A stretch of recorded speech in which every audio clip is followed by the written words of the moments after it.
Guys, what's going on? Hey, I know I missed last week's upload and I'll explain in just 1 second, but in this video, I had the chance to go back and speak at my old college, specifically to a couple of the graphic design students. It's been on my bucket list for quite some time and it really does mean a lot for me to give back to the place I got my degree from. For those of you that are new here, here's some timestamps for you, how to acquire your style right here, how to start a business in California, as well as freelancing and other important things that you might want to know.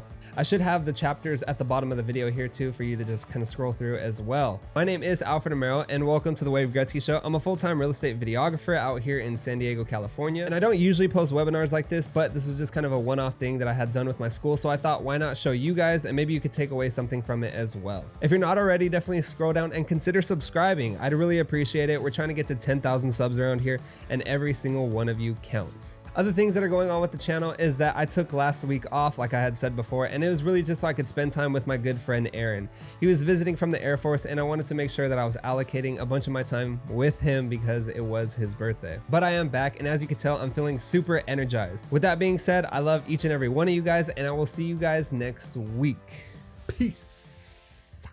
How to acquire your style. So basically I see it as two ways. You can look at your 5 favorite artists, creators, and what do you like about each one? The second way you can accomplish this is to tell me what you're not. So let's take an example. I want to make a streetwear brand. You're like, okay, well, these are the 5 streetwear brands that I like. I like Supreme because I really like their font. It shows me that they're bold. It shows me that they're forward thinking. Well, I really like Stussy's Instagram. I like the lifestyle they portray. I like just the day-to-day postings that they do. I like the whole vibe and the visuals of it. So that's kind of what I want to go for. I like Carhartt because I like their designs. It's simplistic. It's a little logo here. It's on the arm. It's not too much. It's just very simplistic. I like Thrasher because I like the sweaters they use. They might use a Gildan. They might use Independent. And you're like, well, I don't know what it is, but I have to figure it out because that's the sweaters I want to use for my brand. And finally, I like Off-White because I like their website. I really like the way I can check out. I really like the way I can, surf their site. I really like the way I can check out all the different products. And there you have your streetwear brand. So getting to the yes by getting to the no's. I'm a photographer, but I don't know what kind. Well, I know I don't like landscapes. So I must like having people or some type of subjects in the very front. Well, I know for sure I don't like black and white. Well, maybe I like color. That's probably my only option, right? And if you know you don't like digital, maybe you only like film cameras. Maybe you like the whole process of developing film, sending it out, getting it back, and checking out what it looks like. And then you're like, hey, I don't really like doing the studio setups. Well, you might like being in the streets. You could be like a street photographer. And I hate when people over edit their photos. Yeah, I hate the saturation. I hate the contrast. So maybe I'm just gonna edit my photos very minimally, or maybe not at all. So maybe I might consider film portraits. Maybe I might consider film street photography. How to start a business. So this is very technical. It's just very like specific things that you will like physically need to do in the state of California. It's stuff that I wish I knew at the time. You need to get a DBA or a FBN. And what that is a doing business as or a fictitious business name. Just want to say that I'm a sole proprietor and it costs around 35 or 40 bucks. Very cheap. You're just basically telling the government, hey, my name's Alfred Amaro and I'm doing business as Wade Gretzky. This is how I'm going to be operating from here on forward. Secondly, you have to publish advertisement. They're like, okay, you want to do business as Wade Gretzky? You have to tell the local newspaper that you want to put out ads for 4 weeks so that we know you're serious. So they give you a list of all the people you can contact and tell you, these are the local newspapers, contact any one of them. And you can just literally give them your name, give them maybe a picture, and they'll do it all for you. That costs about 20 bucks. And then after that, you get your certificate. And once you get your certificate, you take that to Chase or whatever business account you want to open. People want you to be official. This is not Venmo. This is not Apple Pay. Big companies and corporations, they're not gonna, send it to your grandma's account. They want to see that you're an official business. And so you want to make sure that you're treated that way. Again, tell them the same thing. I want to file as a sole proprietor, or you might have a partner that you're going in with. This is going to be 15 bucks a month. If you're a current student, you can get an account for free or like less than that until you're 26. So that's something to keep that in mind. I just turned 26, so I officially started paying for my account. Sales tax certificate. This can be done on the internet same day, state of California. Again, you're going to be using your social security number and not an EIN. Your EIN is an employer identification number. And again, you don't need to worry about that because you're a sole proprietor.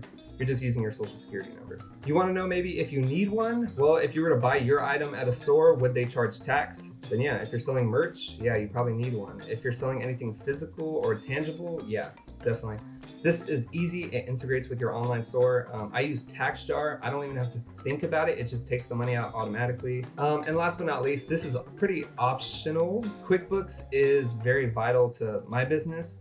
It's important to do this at the foundation of your business, because once you really start making money, you're not really gonna want to have to go back and rebuild the fundamentals of your business. How to freelance. So this is actually a pretty simple answer.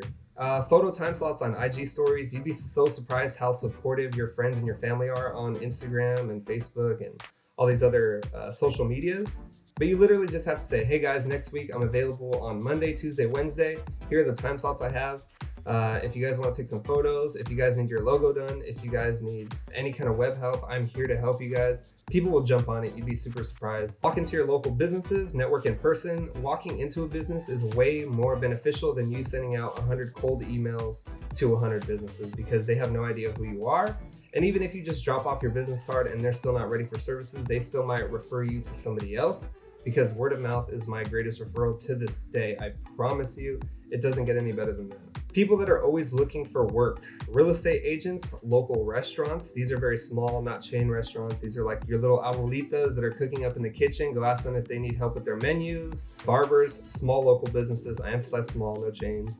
And people who don't have marketing. People want marketing, they just don't have the resources for it, and they don't either have the time because they're too busy running their business. Again, more information. My favorite websites to use are Shopify and Squarespace. You can have WordPress, you can have all these other sites. These are just the two I prefer. They're I've used them all. And they both integrate with Printful and MailChimp.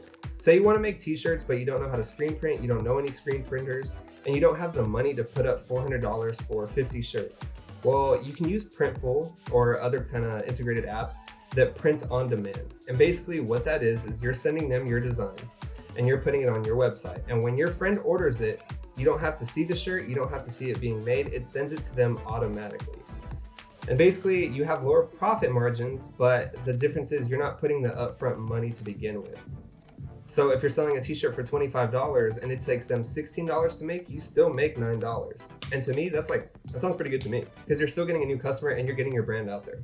Again, this can work for anything, photos, canvases, even if you want to print out your stuff. Email is gold, you don't even know it. Email keeps you relevant, keeps your name in their inbox. Email marketing is super, super, super important. When I send about 20 emails out, if I send it to 20 different people, 8 people will open it by the end of the day and 16 people will have opened it by the end of the week. So it's some good data for you. It's a very good connection. Even if they don't use you now, they might, again, recommend you to somebody else. They're like, hey, I know a graphic designer. I know a guy that sells merch, whatever. And even when you do maybe make a design that they like, maybe they'll buy. Keeps you relevant. And that's pretty much the end of my spiel and my shameless plug. This is my YouTube channel and a QR code. So if you guys are so generous, you guys could definitely subscribe if you'd like. And that's pretty much the end of my presentation.